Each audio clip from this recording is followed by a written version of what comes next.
Hey everyone, Bethany Siggins here, image consultant and style coach. Thank you for joining me as we wrap up our series on talking about color. This week we're talking about the colors orange and yellow. Now let's start with the color orange. Orange is actually a combination of yellow, which is a happy color, and red, which is energizing. So it of course means that orange is also going to be an uplifting and enthusiastic and obviously a warm color. It's over here next to yellow on the warm side of the colors of our color wheel.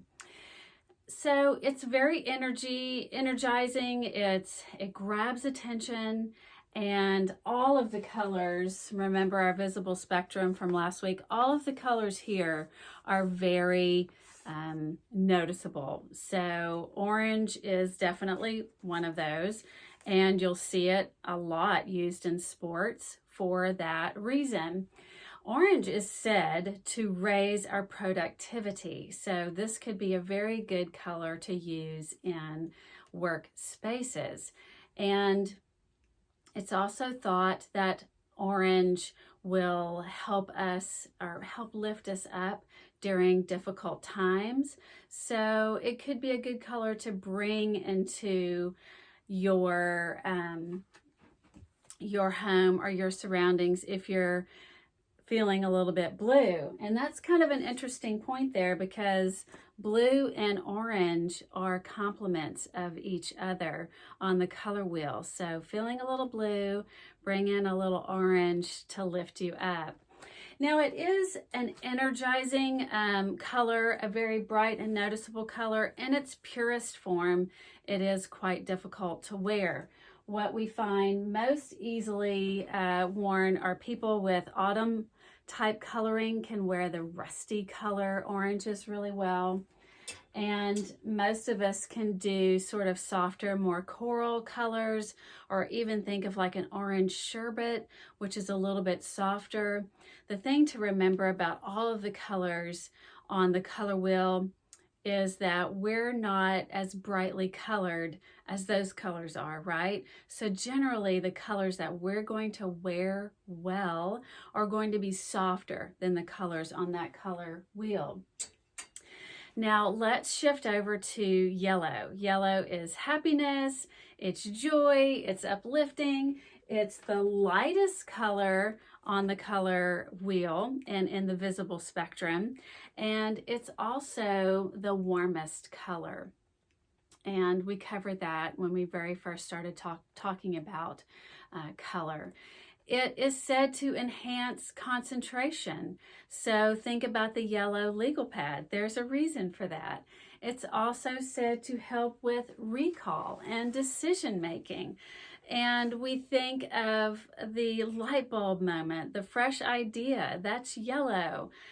Sun is warming, and we get yellow from the sun, or we're perceiving the sunshine to be yellow. It's very inviting, it's very confident.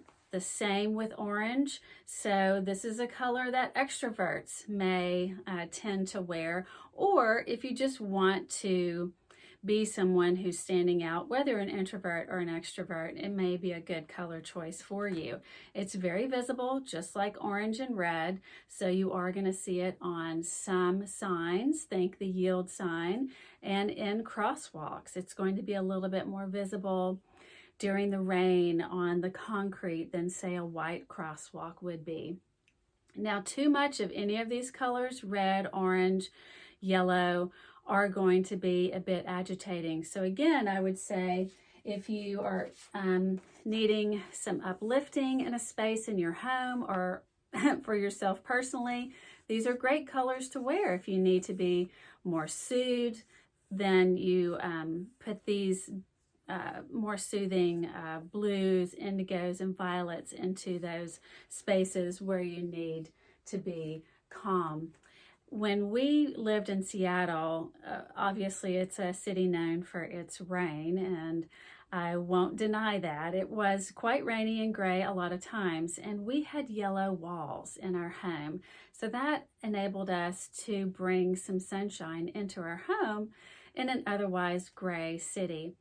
Now, yellow has its negative connotations, and those would be impulsive, impatient, cowardly. But overall, when you think about yellow as a color, I think the first thought is happiness and optimism. Now, it too, in its purest form, is not that easy to wear. It's easier like in patterns and in sort of more golden tones. This is almost a cross between an orange and a yellow here. And again, reiterating that we're not as brightly colored as the colors on the color wheel. So anything that's going to take a step back from that super bright is going to work a little bit better for us. And obviously, as we move towards gold colors, then that becomes a lot more neutral and a lot easier to wear. So that wraps it up for orange and yellow and all the colors that we've covered this week. Didn't cover every single color that we could have, and maybe at some point we'll dive into some of those. But I wanted to close out today just by reminding you that image is a crucial part of your self-care. It's not an exercise in vanity. And I really want you to understand that if you're taking this time for yourself and you're putting this focus on yourself, it's a very kind and thoughtful thing to be doing for you. And when you're feeling better, once you take that time and you're presenting yourself in your very best light to others, then they're going to pick up on it. So you feel better, and then we feel better because we're getting your great energy from this time that you're spending on yourself. Style and image is about finding yourself. It's not about changing yourself. So I want to remind you of that. The world needs you to do you because you are the only you we've got.